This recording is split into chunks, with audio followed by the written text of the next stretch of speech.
Tonight, Nigeria's First Lady charges parents, other stakeholders on redirecting the minds of youth towards proactive and honest living style.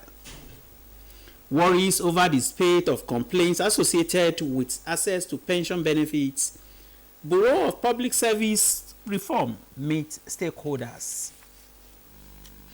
Good evening and welcome to NTA Ijebu-Ode News at 7. My name is Anthony Gandonu. Now the news in details. No economy can thrive if the most active and talented youths are sold to crime. Therefore, it is imperative that parents and other stakeholders take proactive steps aimed at renewing and redirecting the minds of youths towards proactive and honest living. Nigeria's First Lady Oluremi Tinubu stated this while declaring open the 2024 National Cybercrime Summit organized by the Economic and Financial Crimes Commission EFCC in Abuja. The State House correspondent Adeniyi Taiwo reports. Stakeholders, the National Cybercrime Summit 2024 is a rallying cry by the Economic and Financial Crimes Commission against a social and economic menace that threatens the integrity, security, and productive capacity of the nation. Their theme, Alternative to Cybercrime for National Development, intends to open interest and time, both acknowledging its challenges and opportunities for the ecosystem. The Commission is involved with the establishment of the right responses of evidence like just the everything was done to ensure that the creative talent of Nigerian youths are not excluded from events in national dent. Confronted with the pressing reality, the digital age, while offering unprecedented opportunities, has always its new vulnerabilities. It is crucial that we address this challenge head-on and explore not only the harmful consequences of cybercrimes, also the sustainable alternatives that can redirect our youth to productive and positive endeavors. So our youth, the choices you make today will define your future and the future of Nigeria. As you treat honesty, integrity, and happiness as it really pays to manage them. The government under Bola Tinubu, we need hope in under our leadership and the EFCC and working to motivate some challenge, but more has to be done to take others. This study emphasize and ensure the culture of habit rooted in honesty and dignity of labor among our teeming youth. In this regard, parents play a pivotal and guiding their children and wants to be God-fearing, inculcate in them good values, morals, and sense.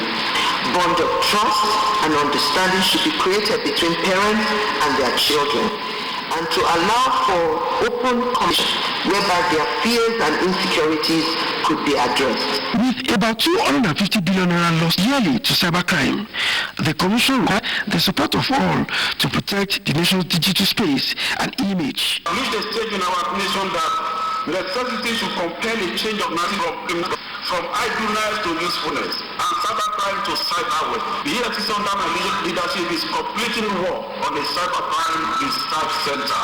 I put this youth to build our economy and salvage our image as a nation.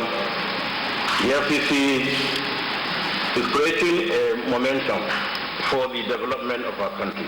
The Christian Association of Nigeria continues to urge religious leaders to give strong moral leadership in combating this crime by examples of contentment. We need to integrate our cultural legacy and the impact it may have on the perception of crime. What we need is aggressive engagement, so that a lot of people that have done this on the platter of they don't know, they know, we readjust and adjust. Apart from reducing response time to reported cases from all the states of the Federation, the new Cybercrime Front Desk, ECR2, is also positioned to serve as the hub for research and development. From the banquet hall of the Presidential Villa, Adeniyi Taiwo, NTA News. Senate has set up an ad hoc committee to engage the National Drug Law Enforcement Agency (NDLEA) over the drug-related allegations it reportedly made against the Deputy Majority Leader of the Senate, Senator Oyelola Ashiru.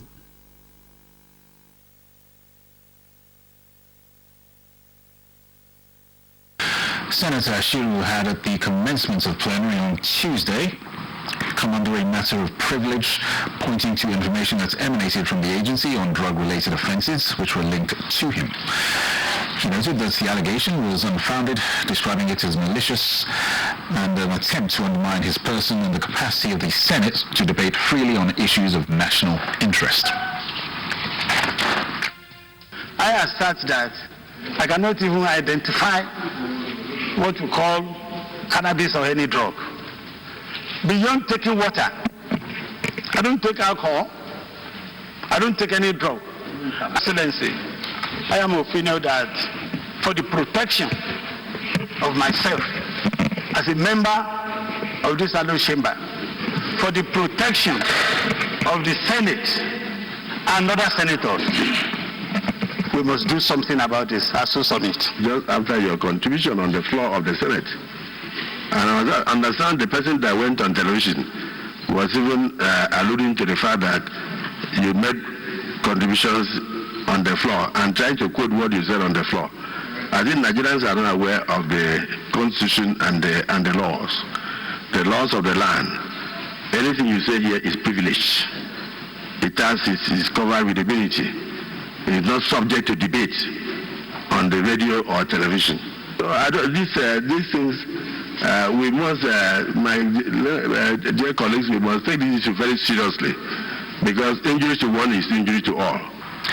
The ad hoc committee is to investigate the matter within 4 weeks and make appropriate recommendations.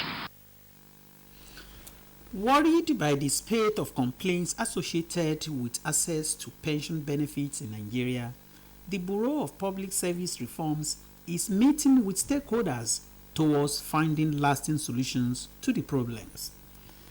Deborah Agbola was there and files in this report. This was the convergence of think tanks from across government ministries, agencies, parastatals, unions, and relevant bodies deliberating on the way forward for the implementation of pension reforms in Nigeria. One of the greatest challenges of what probably we'll call the Nigeria governance system is the ability to maintain record, so we met practically no record. So we had to, first of all, rebuild the database of pensioners. That will help us to now ascertain eligibility, determine what is due to a pensioner as his monthly pension, and then be able to now calculate what the arrears is due to him. We want the contributors to have relative control over their money, very importantly. Number two, we want that reforms be made as at when due. I should get my money at the point of retirement. That is more meaningful. There's a lot of ignorance around how much am I supposed to be paid, what am I supposed to be paid, and who pays me. The process of accessing benefits, the pension benefits, should start while you are still in service. While speakers call for continuous review of the Pension Act to reflect the current economic realities of the nation, others call for timely sensitization of about-to-retired officers on the required processes of accessing pension benefits and the need to enhance the investment performance of pension funds. PPSR, write it in your books that every 3 years maximum you will reconduct something like this, because it's required that you revisit a reform to rejig it, to re-oil it, to make it current. It's high time for us to come up with suggestions and ideas that will put forward to His Excellency, the President and Commander-in-Chief, who will drive the second or third version of the review of the Pension Act, especially to address the concerns of pensioners, institutions of government, and families of retirees. It is expected that the workshop will facilitate the building services of the Bureau of Public Service Reforms into a customer-focused and result-oriented institutions for effective service delivery. Deborah Agbola, NTA News. Now to health-related matters. Nigeria continues to move closer to comprehensive cancer care where patients find hope beyond pain. This is achievable as the National Institute for Cancer Research and Treatment NICRAT, builds capacities of primary and secondary healthcare givers to handle cancer-related trauma. Uche Ugochukwu has more. Cancer, a diagnosis that shakes lives, leaving patients and families traumatized. My doctor called me and said I should come to his office. I went, and then he told me, your result didn't come out as we expected. You have cancer. It was a horrible feeling, that kind of finality, as if I wasn't going to be alive. The experience of Gloria Orji, a breast cancer survivor, represents that of many patients at the news of their diagnosis. There was no psychologist talking to a cancer patient. If for any reason they don't see, they will follow up. The doctors don't have time for that. It is to bridge this gap and ensure health workers offer more than just medical treatment that this 3-day training is initiated. Considering the level of trauma suffered by cancer patients in many health facilities in Nigeria, this training, therefore, is aimed at equipping health workers with the needed knowledge to provide solutions to such incidents. From empathy to counseling, health workers are learning vital skills to ease the emotional burden of cancer patients. With being part of patients that are going through a lot, being able to sympathize and empathize with them is a big thing for me. Before, I don't know how to follow some pathway on how to bust a news to patients in the ward. This time around, I can be able to say, yes, I have that knowledge. The training spans across states in the North Central Zone in Nigeria. Uche Ugochukwu, NTA News. Still on health, the call for society to end stigmatization and discrimination against people living with HIV/AIDS, allowing them to live normal lives protected by law, has been reiterated. This was the central message from stakeholders during an HIV stigma and anti-discrimination awareness workshop organized in Akure, Ondo State. Tony Batire reports. Research shows that 39.9 million people worldwide are living with HIV, with Nigeria carrying the second highest burden globally, which means that over 3 million Nigerians are estimated to be affected. Meet Additional Alagilusi, who has been living with the virus for over 35 years. He says the major challenge facing people like him is stigmatization and discrimination, which continue to hinder their access to a normal life. Living with the virus is not the end of your life. You can still live a better life. This concern brought together stakeholders in Akure for a workshop organized by the Network of People Living with HIV and AIDS in Nigeria in collaboration with the National Agency for the Control of AIDS, NACA. The moment persons are being stigmatized and discriminated, it will make people withdraw. They will not come out to access services. I'm happy you're talking about the rights, because rights actually affect, if you trample it down, then the issue of stigma and discrimination comes, and the fact that the person cannot come out and access treatment. The efforts of NEP1 were sparked by findings from a recent Stigma Index survey, which revealed that the health and legal rights of people living with HIV/AIDS are frequently violated. The PNHIV themselves and the general community need to know about the laws against stigma and discrimination. This workshop is the third in a series of awareness campaigns targeting different states across the country. In Akure, Tony Batire, NTA News. Away from health to labor matters. There are indications that federal civil servants will receive their minimum wage salaries in full by this October. The President of the Senate, the President of the National Nigeria Labour Congress, Joe Ajaero, disclosed this in an exclusive interview with our correspondent, Ladi Bala.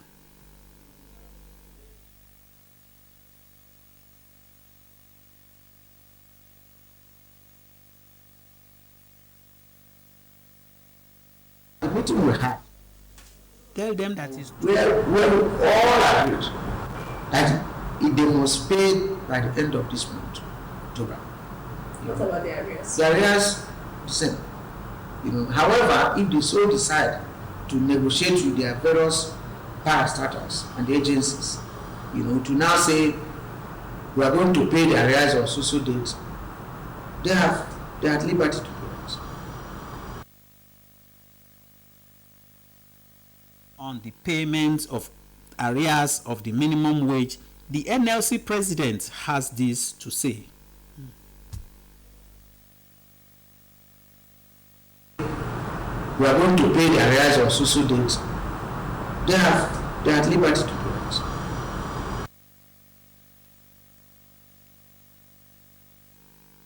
Regarding state levels implementation, Ajaero directed state branches of the NLC to engage with state governments. He commended the state governments who have commenced payment of the minimum wage. This development follows the federal government's assurance to sustain payment of the minimum wage award to workers. You are watching NTA Ijebu-Ode News at 7. The news will continue after this break. Please stay tuned.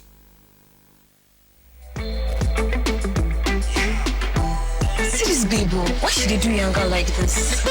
As you see me so, I don't become 10x of the woman when I paid before. Berekete 10x. Make you enjoy 10 times your recharge, double data, and other betterment on top, voice calls, IG, TikTok, audio and video streaming, Zoom calls, and other better things them. Dial *301#. They never finish up. 1,000 naira welcome bonus for voice and data. You mean all this thing for Berekete 10x? Full enjoyment. Is your line blocked? You can get your line unblocked free, fast and easy. Quickly go to any Glow World shop or SIM registration center near you and link your NIN to your Glow line right now. Got no NIN? Visit the nearest NIMC office, get an NIN, and then link it to your Glow line. NIN registration is free, so reconnect with Glow today. You are welcome back. Now a bit of sports. Arising from maltreatment of Nigeria's Super Eagles by Libyan authorities, CAF president warns host team and club. For more on this and other stories from the sporting world, let's join Gift George on Sports Update. Nigerian Basketball Federation has announced October 3 as date for the 2024 NBBF Premier Basketball League season. 16 top clubs will compete in both the Atlantic and Savannah conferences, with Jos as venue for the Savannah Conference, while the Atlantic Conference will take place at the Samuel Igbomedia Stadium, Benin City. 4 teams are expected to qualify from each of the conferences for the final 8 tournament that will produce the 2024 champions. To football, Nigeria's Deaf Eagles are champions of the West African Deaf Sports Union WATSDO Games for the 5th time. The Deaf Eagles defeated their counterparts from Niger Republic 4-0 in the final match, played at the Mobolaji Johnson Arena on Nikon, Lagos, to lift the trophy. We appreciate the President of Nigeria, President Tinubu, for him to have allowed deaf to host the competition in Nigeria. Still talking football, discovering and nurturing modern sports talent should be given priority for Nigeria to attain greater heights in sport. Former Super Eagles players made the call when they joined other football stakeholders to commend the founder of Okaka Football Club for his vision and passion in developing young grassroots football players into future stars. The ex-internationals engaged friends of the Okaka football community in a novelty football match, which ended 7-2 in favor of the friends of Okaka Football Club. We help those who actually had vision and are younger to actually come to start up. In combat sports, to further promote and develop female karatekas in the country, the 10th edition of the Zainab Saleh International Female Open Championship has held at the Teslim Balogun Stadium, Lagos. The 3-day event, which is a ranking competition on the calendar of the Karate Federation of Nigeria, was in the cadet, junior and senior categories with about 150 fighters featuring. Team FBK, though, from Benin Republic, emerged overall team champion with 6 gold, 3 silver and 7 bronze medals. So it's a factor 6 ranking event. So ladies, I will continue to urge you, if at all you want a space on the national team, if you want a space to be able to go to international competitions, you must attend this championship. That ends NTA Ijebu-Ode News at 7. Join us tomorrow for another interesting package. From me, good night.